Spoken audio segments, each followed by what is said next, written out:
भारत में जितने भी एक्सीडेंट्स हो रहे हैं ना, आज जितने भी कार एक्सीडेंट्स हो रहे हैं ना, उसमें से 25% कारण स्मार्टफोन्स की बदौलत है, मोबाइल फोन्स की बदौलत है। क्योंकि लोग गाड़ी चलाते चलाते, अरे आज तो बाइक चलाते चलाते भी लोग स्मार्टफोन्स के बिना रह नहीं सकते। भारत में जितने भी एक्सीडेंट्स हो रहे हैं उसमें से 25% कारण किसका है? मोबाइल फोन्स का है, स्मार्टफोन्स का है। और उसमें भी एक्सीडेंट्स में जितने भी लोग मर रहे हैं ना, उसमें से 26% कारण स्मार्टफोन्स का ही है। इसीलिए हम आपकी चेतना को जगाना चाहते हैं, इसलिए आपको ये बात अत्यंत गंभीरता पूर्वक आपके साथ साझा करते हैं।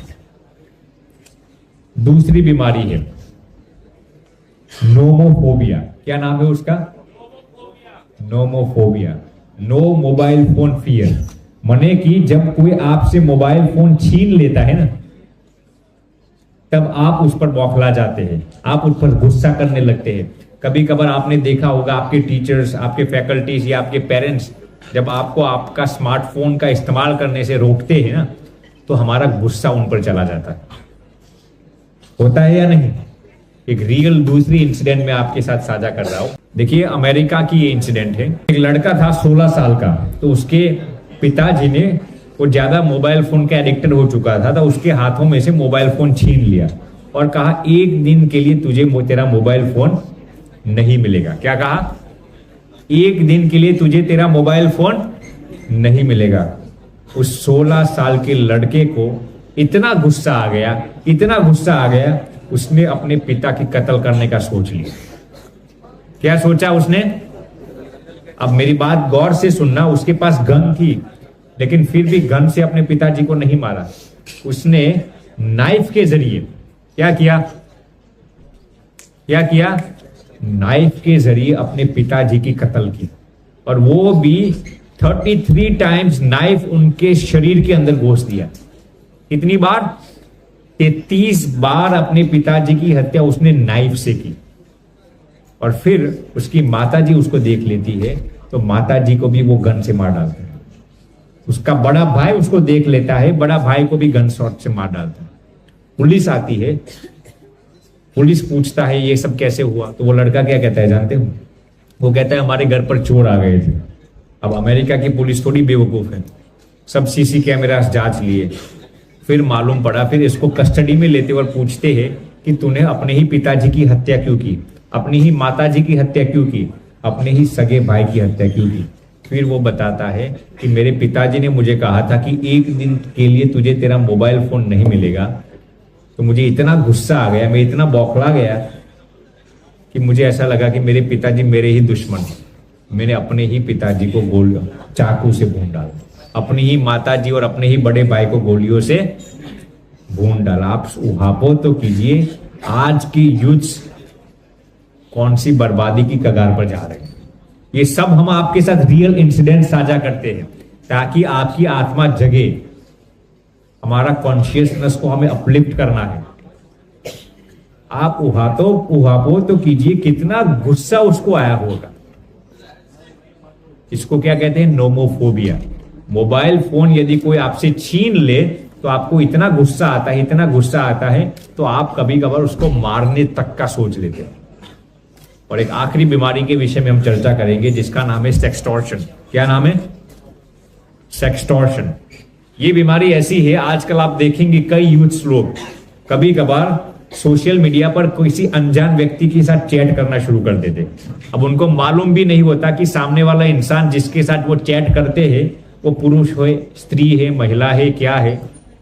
अब आपको किसी की भी बहुत ही हैंडसम में से हैंडसम ब्यूटीफुल तस्वीर किसी की देखनी है तो आप उसकी फेसबुक प्रोफाइल पिक्चर को देख लेना, और किसी की भी वही इंसान की अगली में से अगली, बद सुंदर में से बद सुंदर तस्वीर देखनी है तो आप उसके आधार कार्ड को देख लो।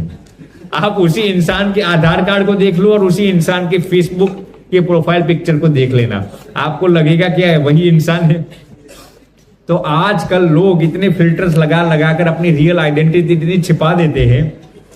आपने कई बार देखा होगा ना, तो एक 15 साल का लड़का था, अब वो किसी महिला के साथ चैटिंग करना शुरू कर दिया, दोनों ने एक दूसरे को पहले मित्र बनाया, मित्र बनाने के साथ फिर धीरे धीरे उनका फ्रेंडशिप में तब्दील हुआ, फ्लर्ट करना लगे। फिर ये लड़की एक दिन उसको कहती है, ये रियल इंसिडेंट में आपको कहता हूं ताकि आपकी आत्मा जगे। फिर वो लड़की उसको कहती है कि देखिए मैं अब तू वीडियो कॉल शुरू कर, मैं धीरे धीरे अपना कपड़ा उतारती हूँ, फिर तू अपना कपड़ा भी उतारने लग। दोनों धीरे धीरे एक दूसरे के कपड़े उतारने लगते हैं और फिर आधे घंटे के बाद, रियल इंसिडेंट है आप सुनना, आधे घंटे के बाद उस लड़के के स्मार्टफोन पर एक मैसेज आता है कि यदि तुझे अपनी प्रेस्टीज बचाकर रखनी है तो आधे घंटे के अंदर 1 लाख रुपया इस अकाउंट पर ट्रांसफर करवा देना, वरना तेरी सभी न्यूड पिक्चर्स और न्यूड वीडियोस सोशल मीडिया पर, तेरे ही सोशल मीडिया प्लेटफॉर्म्स पर वायरल हो जाएगी और तेरे ही पिताजी और माताजी के स्मार्टफोन पर भी ये वीडियो चली जाएगी। अब ये 15 साल का लड़का बहुत गमगीन हो चुका, ये कैसे हो गया, ये तो मेरी गर्लफ्रेंड थी, ये तो मेरी मित्र थी, इसको तो मैंने मित्र बनाया था, ये कैसे हो गया। 6 महीने तक उनका अफेयर चला, वही लड़की ने उसको धोखा दिया। उसको अपने मित्र के पास से किसी भी तरीके से 1 लाख रुपए का बंदोबस्त करना पड़ा और उनको देता है। लड़के ने सोचा ये मामला यहां पर खत्म हो गया होगा, मामला यहां पर खत्म नहीं होता। 1 हफ्ते के बाद दोबारा उस लड़के पर मैसेज आता है कि 1 हफ्ते के अंदर इस अकाउंट के अंदर 5 लाख रुपया डाल देना, वरना तेरी सभी सोशल मीडिया की जो जितनी भी ये न्यूड वीडियोस और फोटोज थी ना, सभी वायरल हो जाएगी। ये लड़का और टेंशन और डिप्रेशन में आ गया, मैंने तो 1 लाख रुपये का बंदोबस्त किया था, अब ये तो 5 लाख मांग रहा है, कहां से 5 लाख लाऊं। आप सुनकर अचंभित हो जाएंगे, वो एक जगह पर पैसे चुराकर 5 लाख रुपया का भुगतान करता है। पैसा कहां से लाता है? चोरी करके लाता है और उस 5 लाख रुपये का भुगतान करता है। सोचा यहां पर मामला खत्म हो गया होगा। 1 महीने के बाद दोबारा उसी मोबाइल फोन पर वही वीडियोस आते और कहा जाता है कि यदि तूने 10 लाख रुपये की भरपाई नहीं की 1 महीने के अंदर तो ये सभी वीडियोस वायरल हो जाएगी। लड़का फिर उदास, गमगीन, डिप्रेस्ड हो चुका, लेकिन अब वो 10 लाख रुपया लाए कहां से? 5 लाख रुपया तो चुरा कर लाया था, अब 10 लाख रुपये का बंदोबस्त वो कहां से करे? आप सुनकर अचंभित हो जाएंगे। वो एक नोट लिखता है जिसमें अपने सभी करतूत को लिखता है कि मैंने ऐसा ऐसा किया है। वो नोट में अपने माताजी और पिताजी के लिए लिखता है और फिर सुसाइड करके मर जाता है। क्या करता है? सुसाइड करके मर जाता है। फिर उसकी जब सुसाइड नोट पढ़ी जाती है तब उसमें उसने ये पूरी इंसिडेंट एलाबरेट करके लिखी हुई थी कि मैं कैसे इस चक्कर में फंस गया। जब मेरी पहली बार मेरे सोशल मीडिया अकाउंट्स पर किसी का मैसेज आया, बहुत ही मीठी मीठी भाषा में लिखा, I would like to be your friend, I love you, ऐसी मीठी मीठी भाषा में ये युवा फंस गया। धीरे धीरे फ्रेंडशिप में से फ्लर्टिंग शुरू हो गया। उस लड़की ने तो सोचा था कि इस दुनिया की सबसे बेशकीमती दौलत मेरे पास आ गई, फिर मालूम पड़ा कि वही दौलत ने उसके प्राण ले लिए। तो मेरा कहने का तात्पर्य ये है, मैं ये नहीं कहता कि आप सोशल मीडिया का इस्तेमाल मत करो।